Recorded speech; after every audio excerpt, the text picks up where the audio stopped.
today on The Social. Abstinence before the altar. Could saying I don't to sex before saying I do to marriage have benefits?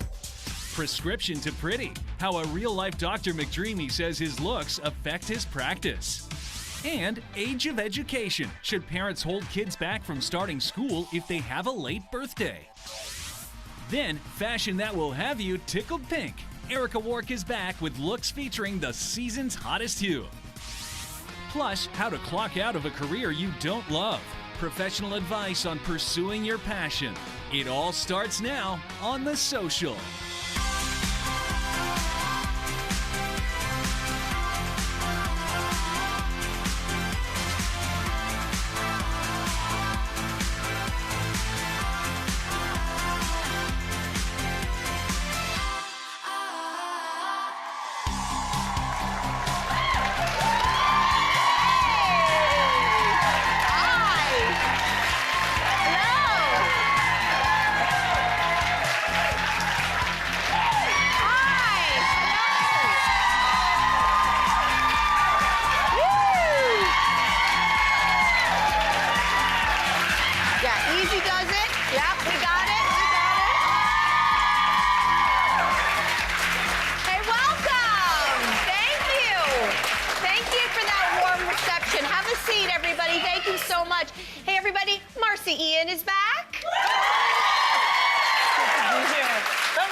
For one day. One day. I'm it's back like home. a week. It's true. Honestly. And also here with us from CTV's hit medical drama Saving Hope, our good friend Erica Durance is back. Welcome back. We have a lot to talk to you about. We're going to get to that a little later in the show. Excited to have you back, Erica. Thank you. All right, right now we're excited to have you joining us right now in real time in this conversation. Get us right now on Twitter and Facebook. You can email us as well. We want to hear what you have to say about the topics we're tackling here on the show. Starting with this one. Can you see the value in abstaining from sexy times with someone that you have already been intimate with? Is there a value to that? So there's a piece in the Telegraph, and one sex writer shares that she had heard about celebrities who were abstaining from sex before marriage, and she thought, hey, maybe she and her fiance maybe give that a shot, see how it goes. So she hoped it would help them focus on just the relationship. But actually, it made them miserable, she writes. They ended up pulling the plug on this experiment after just 2 weeks. Okay, is there a value? Like, why would someone want to try this? What do you think, Erica?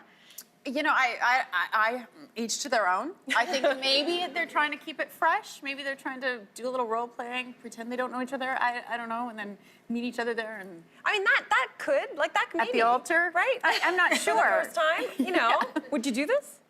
No. That was quick. That was quick. You did that quick. Yeah. I mean, in theory, I understand the idea. You know, anyone who's ever gone on like a diet or cut out like alcohol, like I did in January, when you have that first like chip again afterwards, or you have that first like sip of alcohol, you appreciate it in a different way. So I guess the same can be said for sex. But then we have to go into like, what kind of sex are we actually talking about? Like, did they swear off all types of sex? Or was this just P&V sex? Are there no orgasms? And then the biggest question is like, for how long, right? People have some long engagements. So if you're gonna, like, you know, if you're leading up to the wedding, gonna take the whole, like, I think in this case, it was several months. Yes, months. And it lasted 2 weeks. And it lasted 2 weeks. That's the thing. If you're not having problems with your sex life, if you feel like it adds to your relationship, as it should, then why would you bother depriving yourself of it? It's part of your relationship. But having said that, if you are having problems in the bedroom, this is something that some sex therapists will recommend, to actually take sex off the table. People who are struggling with intimacy, this might help, you know, refocus your efforts in a different direction. So I hope that's not the couple that's heading to their marriage, though. I know. This is an engaged Good couple. point. Yeah. Right? Yeah. I will say, full disclosure, I think many parents can relate to this. I am in an unintentional sex abstinence right now, currently, it feels like. And I do. Can you want to elaborate? No, I don't. No, I really don't. But I do. I think that you get busy, you get exhausted, and we want to connect in that way. And whenever we do, it is very enjoyable. But I will say that sometimes, I'm just going to stop right there. Okay. Well, the other thing is, you know, for some, it's not about what the latest celebrity is doing. It's a basis of religion. right? You just don't go there. And I'll quickly tell you a story. We got married on a cruise, and so our family came with us. It was a small wedding. And my mom came up to me and said, maybe, you know, you should stay with your aunt and I before you guys get married, because we were on the cruise for 2 days before we were actually getting married. But that came from that point of view. So I will just put that out there, that for some, it's a part of the religion. It's the basis, it's the But that's major a different thing than somebody who actually has had sex and then decides But to your not parents have. don't ever want to believe that you are. Good point. So And it goes both ways, by the way. because you're always It's 10 true. years Yeah. old. Yeah. It's very Yeah. true. Yeah. Yeah. Okay, so big question. Would you be comfortable if your doctor was super hot? Well, take a look here, Exhibit A. This is 28-year-old plastic surgeon from Serbia, and he could very well be the hottest doctor in the world, some are saying. Although these pictures make him look like a serial killer. But besides that, why did we choose those? So being extremely good-looking and a doctor isn't all that it's cracked up to be. According to a piece in the Daily Mail, he says, look, this is what he says. They have caused him problems at work, but he handles things like a professional. Oh, poor him. Oh, first of all, anybody who says that about themselves immediately is not good looking to me. Good point. Good point. So, right away, I'd be He like, just went from hot you're to fired. not. Yeah. You're fired. You're fired. Yeah.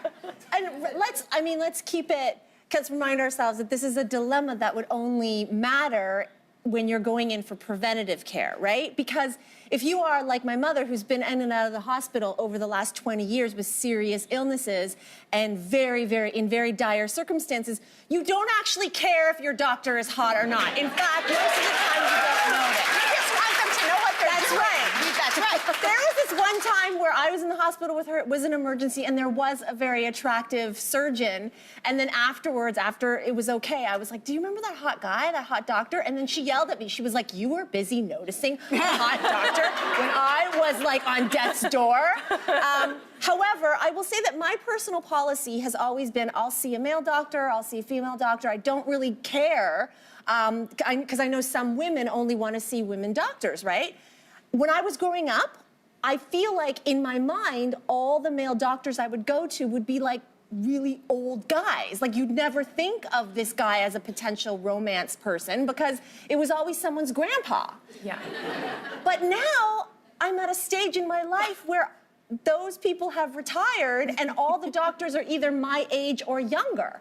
And I went to the doctor a couple of weeks ago. My doctor is female and she teaches. So she had a student with her and he was the interviewer before she came in. Like he was a resident doing his residency. So I walk in and this vision with a clipboard is standing in front of me. I have eyes, that's when I had to consider maybe my stance about male doctors are okay, female doctors are okay, has to change. Because it's my problem. I couldn't stop wondering, am I gonna want the examination from him? Good question. Good thing to consider. Right? It's true. Hey, everybody, we want to give you an update on the most exciting night in music that's going to be coming up very, very soon. And we're talking about the Juno Awards. So many of you know that Michael Bublé, who was previously announced as the host, he has now bowed out of his duties because he's going to be focusing on his family. However, we are here to announce that two friends of our show are going to be stepping in to co-host this together. And #1 legendary rocker Bryan Adams is going to be co-hosting. And also megastar comedian Russell Peters. All right. We've got a list of performers already announced. Sarah McLachlan, Alessia Cara, Shawn Mendes so far, and we've still got much time to go, so you never know who else is going to pop in. So we want to remind you that this is going to be airing. The Juno Awards will be live April 2nd, 7 p.m. Eastern, right here on CTV, and we're going to be right back after this.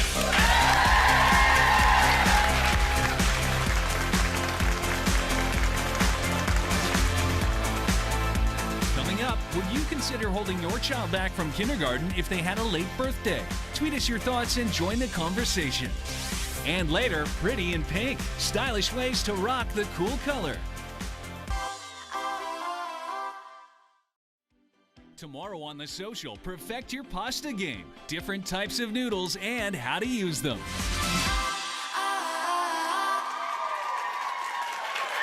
Welcome back, everybody. hear from you. We're already reading those who are chiming in, so make sure you keep those coming. So is there merit in giving kids who have late birthdays another year to catch up before you put them into school? No. Wow, a lot of parents saying no here. The Toronto District School Board is reminding parents with kids born in the months of October, November, and December, hey, parents, you can choose to enroll them in kindergarten or wait until the following school year and what they call redshirting, or holding them back for that extra year. According to a piece in the Globe and Mail, these very young kids can be at a disadvantage because they may lack the mental and physical maturity that kids born earlier in the year have developed. But holding them back, well, that also could mean for parents you're shelling out an extra year of daycare cash, which could really put you back as well.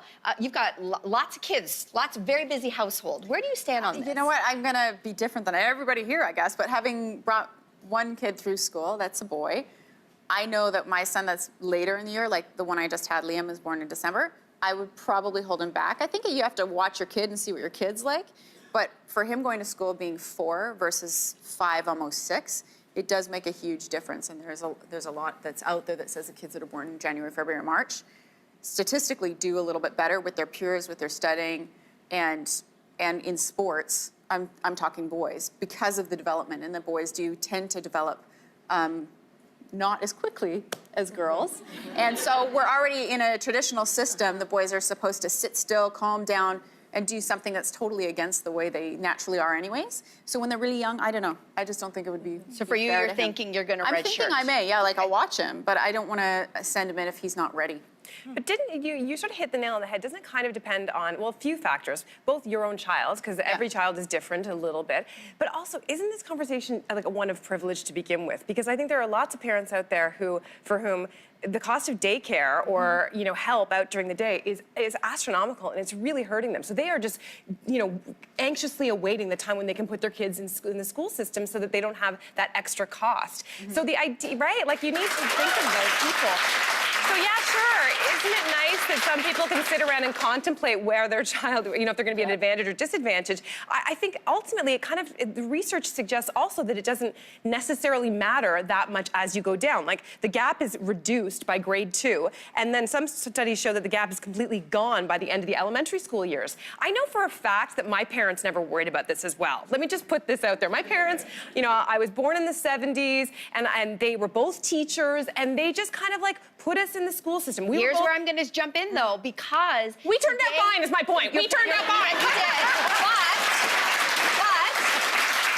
but this is where parenting in this century and in this generation versus ones past have drastically changed.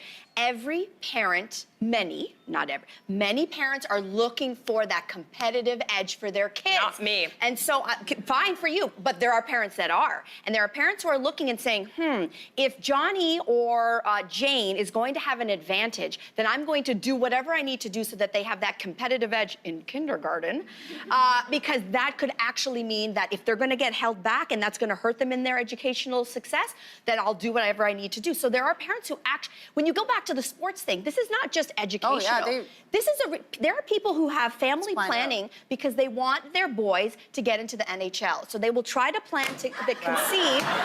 This is true. Not you, Cynthia, but don't poo-poo on those that do. It's a thing. They will. This is real. Don't poo-poo it. I am poo-pooing it. They will actually try to family plan so that the kids are born January, February, or March. What a privilege. 40% of NHL players, 40% are born in those first 3 months. Now, am I saying that this is right? No, but this exists, people. So it actually goes between education, between sports, between people who want their kids to be successful. So can you blame them? Okay, but then what is success? It's a bigger conversation, because really what I think it's about is what our education system is like. And I think that it should be balanced a little bit more to, and again, this is my thing, but a little more Montessori, a little more regular system. What I want is to send my kid, which I didn't get to do with my younger son, or my eldest son, send him to a school where they look at the child and say, how do you learn? And then help them learn in the way they need to. And a lot of times, and you know what? do that. And so that's why I would choose as a parent going, are you ready to go into the main system? Because those first few years are so crucial to how they feel about themselves as they go forward. Yeah, and I love that, and that would be ideal. Sorry to interrupt, and it would be ideal, but there's that other layer of full-day kindergarten, and that's another element that we haven't talked about, because some kids aren't ready for that. Remember, kindergarten was half day, and right across the country, we were looking this morning, everywhere but Newfoundland and Labrador has some form of full day kindergarten across this country. So they're either phasing it in or that's the way it is. And that's a lot of pressure for a kid that isn't ready. The other thing I would say, I've got a kid in SK right now, Dash, and I would think it does depend on the child because Dash has an older sister, Blaze. And Blaze teaches him much. And all he wants to do is be like his older sister. So his, thank you, my baby. But the thing is, he wants to be like her. So his vocabulary and his skill set, I think, are beyond. Because he's got an older Because sibling. he's got an older sibling. So it really depends on who's home. My sister was older than me, 7 years older. And the 7-year difference between my kids, I can see it now because she teaches him much. She teaches him much. So I wouldn't probably have held him back because of that situation. Right. But I can understand why that would happen. Yeah. Clearly, the parents are divided. Yeah. Parents are divided. Now, you don't play a teacher, you play a doctor on television, That's Ms. right. Erica Durance. Dr. Alex Reed, of course. We're talking about CTV's hit medical drama, Saving Hope. So last season, everyone's been watching along. It ended with a dramatic cliffhanger. So you're at a hospital gala. All of a sudden, you're there, and a former patient comes in and starts shooting all over the place. It's all And Charlie's fault. It's all Charlie's fault, obviously. So we are all now left wondering who has survived in the aftermath. So before we talk to you about this, let's all first take a peek at the first episode. And warning, this is a little bit of a spoiler. Where were you? What happened tonight? It was an award ceremony for surgeons, and a man tried to shoot. I have to go. Oh, hey, you took a fall. Repeat these numbers for me, please. No, 7. No, I have to find him.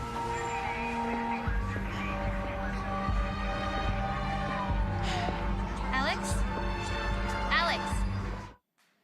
Now, Erica, I know you don't want to give too much away, but this is the final season of Saving Hope, so we're hungry for more. You have to tell us something. What can we expect?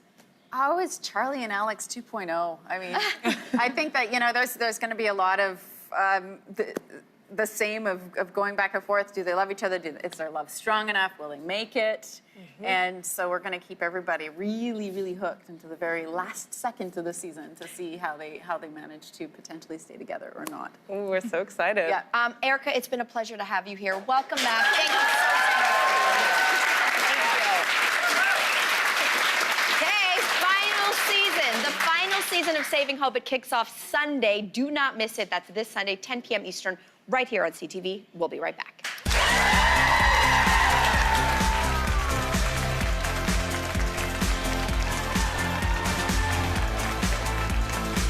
After the break, think pink is just too girly? Stylist Erica Wark shows us edgy and sporty looks with the trendy color.